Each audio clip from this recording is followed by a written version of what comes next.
देव जी महाराज की, श्री स्वामी बिहारी देव जी महाराज की, श्री अष्टाचार्य चरण की, श्री कुंज महल श्री निधवन राजू की, श्री यमुना महारानी की, श्री वृंदावन धाम की, श्री गिरिराज महाराज की, श्री गौ माता की, श्री सुरभि कामद वन की, सब संतन की, सब भक्तन की, सब विप्रन की,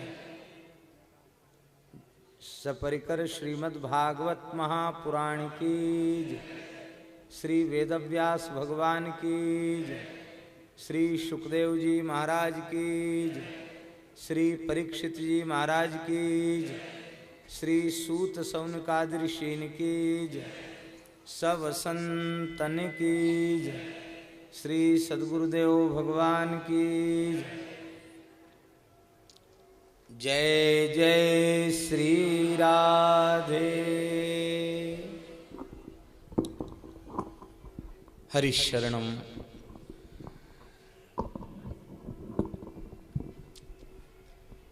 भक्तवांछा कल्पतरु भक्तवत्सल शरणागत वत्सल।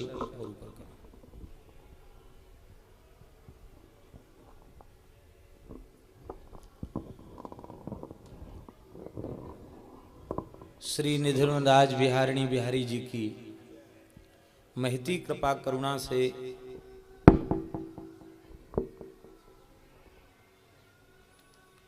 श्री रंग महल निधवन राज की पवित्र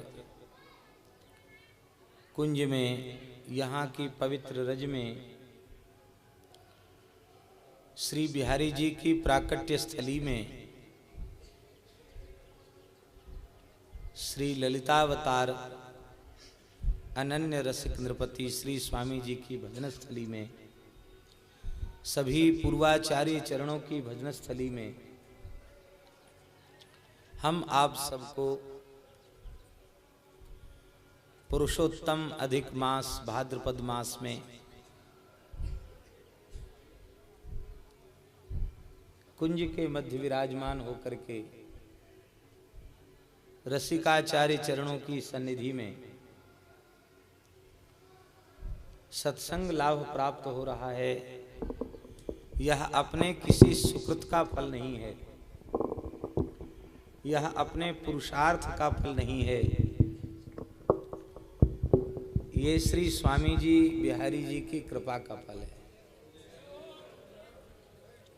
यहाँ एक क्षण भी बैठना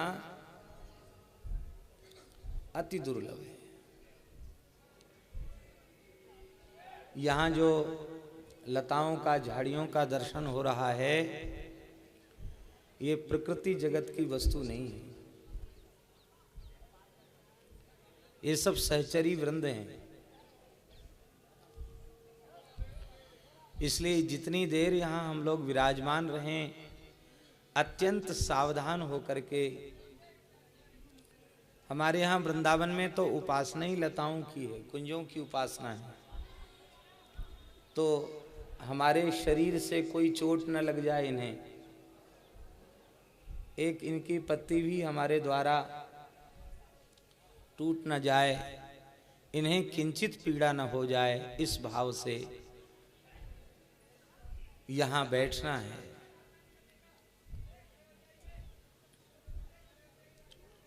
अपने साधन से करोड़ कल्प तक साधन करें तो भी हमारे साधन में ऐसी सामर्थ्य नहीं है जो हम यहाँ एक क्षण भी बैठ सकें। यह केवल आचार्य चरणों का अनुग्रह है। मास भी अत्यंत पवित्र पुरुषोत्तम मास। वैष्णवों में पुरुषोत्तम मास में श्री ठाकुर जी के वर्ष भर के उत्सव मनाए जाते हैं। अधिक मास जब आता है यह वल्लभ कुल में तो ये परंपरा बहुत अधिक प्रसिद्ध है। हम समझते हैं कि श्री राधा वल्लभ लाल जी में भी संभवतः वर्ष भर के उत्सव इस एक महीने में मनाए जाते हैं। ऐसा भारतवर्ष के अनेक क्षेत्रों में यह प्रसिद्ध है, क्योंकि यह मास श्री ठाकुर जी का मास है। श्री कृष्ण ही पुरुषोत्तम है, उन्हीं का मास है, इसलिए वर्ष भर के सभी उत्सव आ जाते हैं। इस वर्ष भर के उत्सव के क्रम में भी आज भाद्र शुक्ल अष्टमी है, श्री राधाष्टमी। बाबा ये पुरुषोत्तम मास की राधाष्टमी है, और श्री टटिया स्थान में तो आज ही राधाष्टमी का महोत्सव मनाया जा रहा है। और राधाष्टमी का तात्पर्य है श्री स्वामी जी के प्राकट्य की तिथि। तो कितना सौभाग्य है कि श्री स्वामी हरिदास जी के प्राकट्य की तिथि पर उन्हीं की नित्य सिद्ध रसस्थली निवृत्त निकुंज श्री निधवन राज में हम आप सबको बैठ करके श्रीमद् भागवत की मंगलमयी कथा के माध्यम से सत्संग लाभ मिल रहा है। श्रीमद् भागवत की कथा है तो यथासाध्य कथा कही जाएगी, लेकिन बाबा स्थल तो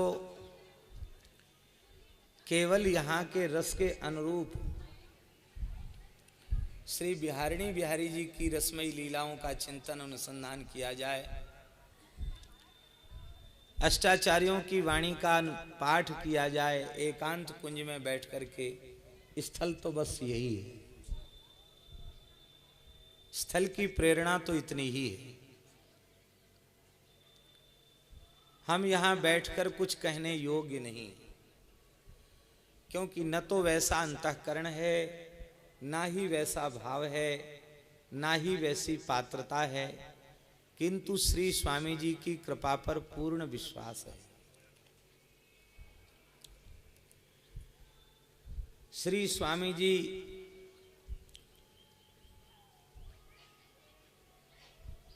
म्लेच्छ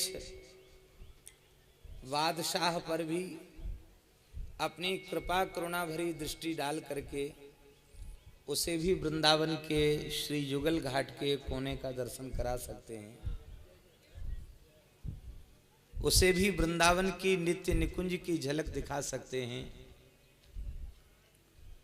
तो निश्चित ही इस दीनहीन दास पर भी उनकी कृपा अवश्य होगी,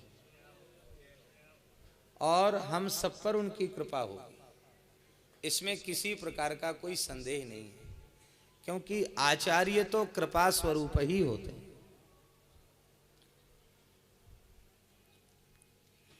यह सिद्धांत अत्यंत प्रसिद्ध है कि श्री ठाकुर जी साधन साध्य नहीं है, कृपा साध्य। इसका तात्पर्य यह नहीं है कि हमें साधन से निरपेक्ष हो जाना, साधन करना है, साधन को देख करके ही कृपा होगी, किंतु दास का निवेदन ये है, भले ही यह अत्यंत प्रसिद्ध हो कि श्री ठाकुर जी साधन साध्य नहीं कृपा साध्य हैं, पर वह कृपा कब होती है और कैसे होती है, यदि इस संबंध में विचार किया जाए तो वेद पुराण इतिहास से लेकर के श्री भक्तमाल रसिकाचार्यों के जीवन चरित्र, संतों की वाणियां, यहाँ तक अनुशीलन करने से एक ही बात पता चलती है, जिस जिस भाग्यशाली जीव पर श्री ठाकुर जी का अनुग्रह हुआ है, कृपा भई है और कृपा से श्री ठाकुर जी प्राप्त भये हैं, उसके मूल में भी श्री आचार्य कृपा है। ऐसा एक भी उदाहरण बताइए जहां आचार्य कृपा के बिना श्री बिहारिणी बिहारी जी की कृपा हो गई। संत सदगुरु आचार्य न होते तो श्री वृंदावन कहाँ है हमें पता चलता। श्री वृंदावन की क्या महिमा है हमें पता चलता। श्री वृंदावन का स्वरूप क्या है हमें पता चलता। श्री बिहारिणी बिहारी जी का स्वरूप क्या है हमें पता चलता। सबके मूल में आचार्य अनुग्रह है, आचार्य कृपा है। हम लोग आचार्य चरणों की कृपा प्राप्त करने के लिए ही यहां बैठे। श्री स्वामी जी के चरणों में अपना संपूर्ण समर्पण करते हुए हमारी तो प्रार्थना यही है कि हम इस योग्य नहीं हैं कि हम यहाँ बैठकर एक शब्द भी कह सकें। हे श्री स्वामी जी, हे श्री बिहारिणी बिहारी जी, हे समस्त रसिकाचार्य पूर्वाचार्य चरण, आप इस शरीर को यंत्र बनाकर स्वयं यंत्री बन करके जो कुछ निरूपण करवाना चाहें आप अपनी कृपा करुणा से निरूपण करवा लें।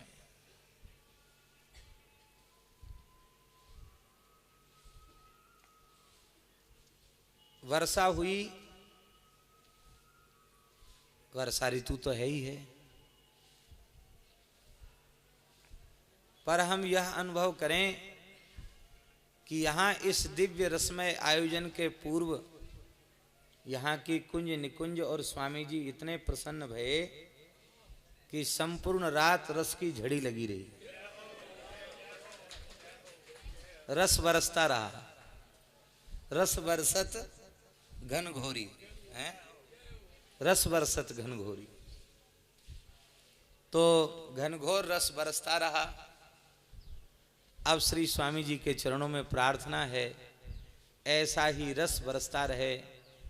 यह कथा हम लोगों के जीवन की ऐसी अविस्मरणीय कथा बन जाए कि इस कथा के श्रवण मात्र से, लीला के चिंतन मात्र से हम लोगों को इसी शरीर से इसी जीवन में श्री बिहारी जी के सेवा में उनकी नित्य लीला में प्रवेश प्राप्त हो जाए। बस इसी में सार्थकता है यहाँ बैठने की। आपकी आप जाने हमारा जीवन तो धन्य हो गया यहाँ बैठ करके। सबसे बड़ा चित्त में लोभ यही था कि यहाँ थोड़ी देर बैठने के लिए मिल जाएगा। निमित्त भगवान अनेक प्रेमियों को बनाते हैं, लेकिन मूल में श्री स्वामी जी की इच्छा, श्री बिहारी जी की इच्छा। बाबा स्वामी जी और बिहारी जी की इच्छा के बिना यहाँ क्या बैठ सकते हैं? यहाँ नहीं बैठ सकते। श्रीमद् भागवत की कथा के श्रवण का फल भी श्री नित्य लीला में प्रवेश है। जिन स्वामी जी की साधना स्थली में हम लोग श्री कुंज महल निधिवन राज में विराजमान हैं,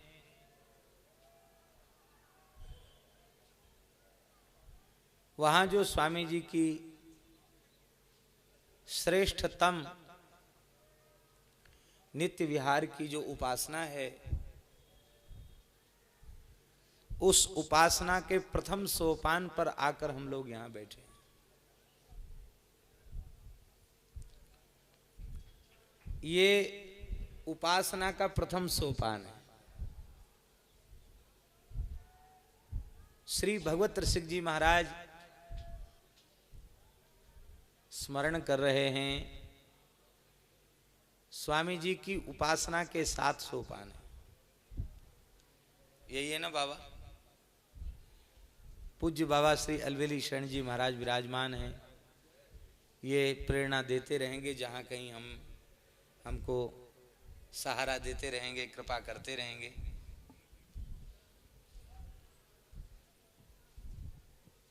प्रथम सुने भागवत, श्री स्वामी भगवत रसिक जी महाराज कह रहे हैं, प्रथम सुने भागवत भक्त मुख भगवद वाणी, द्वितीय आराधे भक्ति व्यास नव भांति बखानी, तृतीय करे गुरु समुझी दक्ष सर्वज्ञ रसीलो, चौथे होय विरक्त वसे बन राज जसीलो।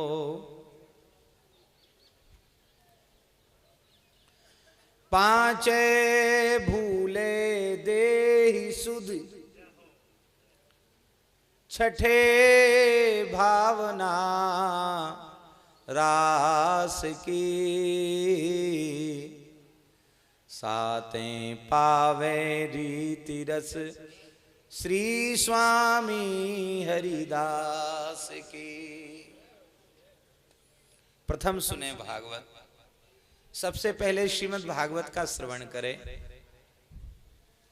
प्रश्न उठा, श्रीमद् भागवत का श्रवण किसके मुख से करे? प्रथम सुने भागवत भक्त मुख, भक्त के मुख से भागवत का श्रवण करे।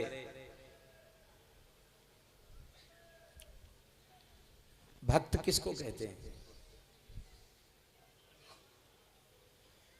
श्री बिहारिणी बिहारी जी के युगल चरण कमल अविचल भाव से जिसके हृदय में विराजमान हो उसे भक्त कहते हैं।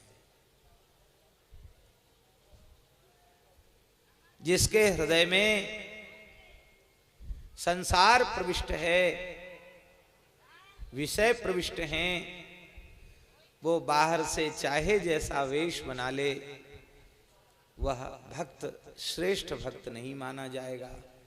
वेश के कारण वेशधारी तो मान लिया जाएगा, पर भक्त नहीं माना जाएगा। जिसके हृदय में संसार न बसा हो, जिसके हृदय में श्री बिहारिणी बिहारी जी बसे हों, रसिकाचार्य चरण बसे हों, आचार्य और गुरु इनके अतिरिक्त और कोई, श्री ठाकुर जी श्री जी इनके अतिरिक्त और कोई न हो, वो भक्त है। ऐसा जो भक्त है, जब वह प्रेमाह्लाद में विभोर होकर के भगवान के और भगवान के प्यारे भक्तों के मंगलमय चरित्रों का स्मरण करता है, उस समय उसकी वाणी से केवल शब्द प्रकट नहीं होते, अपितु उस अनुरागी प्रेमी भक्त के हृदय में श्री बिहारिणी बिहारी जी के जो युगल चरण कमल विराजमान हैं, उन चरणों का स्पर्श करके वे वायु रूप शब्द वैखरी वाणी से प्रकट होते हैं। तो उन शब्दों में श्री युगल सरकार के चरण कमलों की सुगंध होती है, और उस सुगंध को नाक से नहीं सूंघा जाता, उस सुगंध को कान से सूंघा जाता है। अर्थात भक्त की वाणी से निश्चित कथा कान से सुनी जाती है। पहले अनुभव नहीं होता, क्योंकि हृदय में वासना का विषय का दुर्गंध भरा हुआ है। पर जब कर्ण मार्ग से कथा कीर्तन के माध्यम से युगल चरण कमलों का मकरंद जब हृदय में प्रविष्ट होता है, तो अनंत काल का विषयों का जो दुर्गंध है उसको निश्चारित कर देता है, और हृदय युगल चरण कमल की दिव्य सुगंध मकरंद से भर जाता है। फिर उसे अनुभव होता है। इसीलिए प्रथम सुने भागवत भक्त मुख। बड़े से बड़ा विद्वान, उसकी वाणी से लच्छेदार शब्द तो निकल सकते हैं, अलंकारिक भाषा निकल सकती है, लेकिन उसके शब्दों में श्री ठाकुर जी के चरण कमलों की सुगंध नहीं होती। भक्त की वाणी में सुगंध होती है। हम आपको अपने हृदय की बात कहें, कल ही टटिया स्थान में थोड़ी देर समाज में बैठने का सौभाग्य मिला। तो जब कभी श्री गोरीलाल कुंज में, टटिया स्थान में, अथवा श्री राधा वल्लभ लाल जी के मंदिर में थोड़ी देर समाज में बैठने का अवसर मिलता है, तो उन रसिकाचार्यों की जो पद हैं, उनकी जो वाणी है, वो किसी कवि की रचना नहीं है, अपितु उनमें ऐसा भाव भरा हुआ है, युगल रस की ऐसी दिव्य सुगंध उसमें व्याप्त है कि उस पाठ के काल में ही ऐसे लगता है कि बिल्कुल प्रत्यक्ष यह लीला हो रही है। अब चल सखी पद जो है, उसका श्रवण करते ऐसे लग रहा था बिल्कुल निकुंज महल में वो लीला चल रही है। इसलिए प्रथम सुने भागवत भक्त मुख, भक्त के मुख से सुने भगवत वाणी, भगवत वाणी भक्त मुख से सुने। श्रीमद् भागवत ही भगवत वाणी है और यह भगवत वाणी भक्त के मुख से सुने। प्रथम सुने भागवत भक्त मुख भगवत वाणी। ये पहली सीढ़ी हो गई वृंदावन की रसोपासना की। दूसरी सीढ़ी क्या है?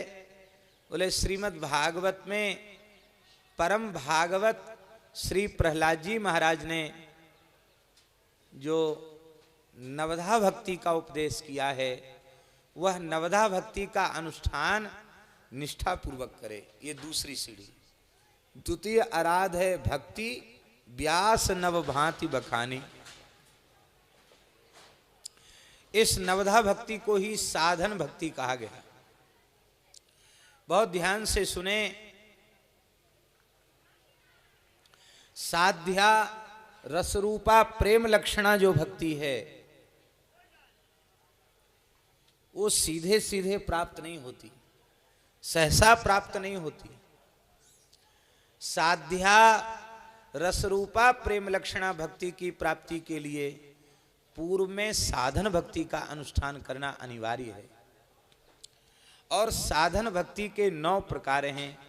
श्रवणम, कीर्तनम, विष्णो स्मरणम, पाद सेवनम, अर्चनम, वंदनम, दास्यम, सख्यम, आत्मनिवेदनम इति पुंसार्पिता विष्णु भक्तिश्चेन्नवलक्षणा क्रियते भगवत्यद्धा तन्मन्ये धीतमुत्तमम। प्रहलाद जी महाराज कह रहे हैं साधन भक्ति में श्रवण, सबसे पहले श्रवण। श्रवण के बिना यह मेरे पिता हैं और यह मेरे भाई हैं, ये मेरी माता, ये भी हम नहीं जान पाते। पहले माता से श्रवण करते ना, तभी संसार का ज्ञान होता है। निवेदन हमारा ये है कि जगत के पदार्थों का ज्ञान जब बिना श्रवण के नहीं होता, लौकिक विद्या का ज्ञान भी जब बिना श्रवण के नहीं होता, तो श्री ठाकुर जी का अपरोक्ष ज्ञान,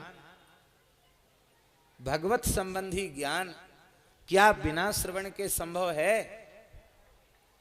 बिना श्रवण के संभव नहीं है।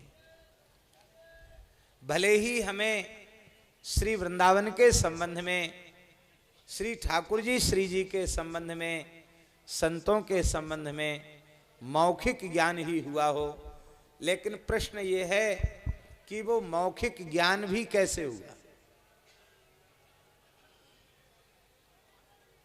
उस मौखिक ज्ञान के मूल में क्या है? तो मौखिक ज्ञान के मूल में भी है श्रवण। यह ज्ञान भी बिना श्रवण के नहीं हुआ। इस ज्ञान को कहेंगे शास्त्रीय भाषा में परोक्ष ज्ञान। परोक्ष ज्ञान। लेकिन एक बात है कि श्री ठाकुर जी के संबंध में परोक्ष ज्ञान होना यह भी कम सौभाग्य का विषय नहीं। और जब एक बार परोक्ष का ज्ञान हुआ है तो वह दिन दूर नहीं है जब अपरोक्ष ज्ञान भी हो जाएगा। आज हमें मौखिक जानकारी हुई है, ऐसे ही साधन में लगे रहेंगे, आचार्यों की चरणरज मस्तक पर चढ़ाते रहेंगे, रसिक जनों का आश्रय बना रहेगा तो वह प्रत्यक्ष भी हो जाएगा। इसलिए पहले श्रवण है, सबसे पहले श्रवण है। श्रवण के बाद कीर्तन है,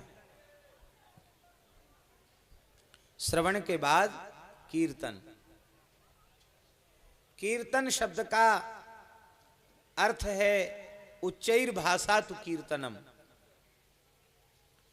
प्रेम में विह्वल होकर के उन्मुक्त कंठ से भगवान के नाम रूप लीला की चर्चा, नाम रूप लीला का गायन, इसको कीर्तन कहते हैं। इसका तात्पर्य है रसिक जी महाराज, श्रवण की सफलता कीर्तन में है। हमने यहां घंटे, 2 घंटे, 4 घंटे बैठ करके सुना और जैसे ही यहां से उठ करके गए तो फिर संसार की बात करने लग गए तो हमारा श्रवण सफल नहीं माना जाएगा। हम ऐसे श्रवण करें कि हमारे हृदय में श्री ठाकुर जी की नाम रूप लीला ऐसी भर जाए, यहां से जब हम उठें और जब किसी भी प्रकरण में हम मुखरित हों तो किसी न किसी प्रसंग में भगवत भागवत चर्चा ही हमारी वाणी से प्रकट हो। श्रवण के बाद कीर्तन, और जब कीर्तन होने लग जाता है जिसकी हम बार बार चर्चा करते हैं, वो सहज हमें याद आने लग जाता है, उसकी स्मृति होने लग जाती है। उसी स्मृति को कहा गया स्मरण।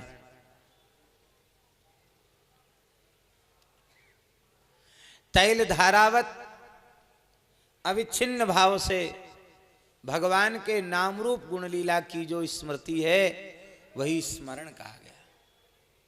ये स्मरण है। तो पहले श्रवण भक्ति, श्रवण के बाद कीर्तन भक्ति, और कीर्तन का फल स्मरण, और स्मरण करते करते करते करते इतनी तदाकार वृत्ति हो गई कि अब ठाकुर जी दूर नहीं रहे, हम ठाकुर जी से दूर नहीं रहे और ठाकुर जी हमसे दूर नहीं रहे। वैसे भी सबसे अधिक निकट हमारे ये ही हैं, और हमारे सच्चे हितैषी भी यही हैं। क्योंकि जो हमारे कभी साथ न रहे वो पराया है, और जो कभी हमारा साथ न छोड़े वो अपना है। श्री ठाकुर जी ने कभी हमारा साथ छोड़ा और कभी साथ छोड़ेंगे। अंतर्यामी रूप से जीव के साथ सदा रहते हैं। वह स्वर्ग जाए चाहे नरक जाए, चाहे किसी योनि में चला जाए, श्री ठाकुर जी अंतर्यामी रूप से सदा उसके साथ रहते हैं। तो श्री बिहारी जी हमारे सबसे ज्यादा निकट है, पर उनकी निकटता का अनुभव हमें नहीं हो रहा है।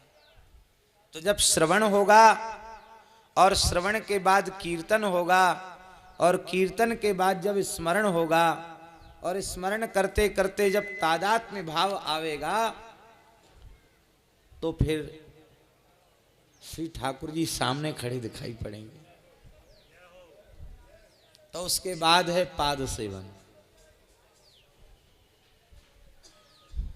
आप हमारे निकट न हो तो पाद सेवन संभव है क्या? पाद सेवन में अपने प्रेमास्पद का अंग संग चाहिए, उनके श्री अंग की सन्निधि चाहिए, उनकी अत्यंत निकटता चाहिए। तो स्मरण करते करते और ऐसी अनुभूति हो जाती है कि श्री ठाकुर जी हमारे अतिशय निकट हैं, फिर भाव में स्थित होकर के युगल के चरण का संभाल।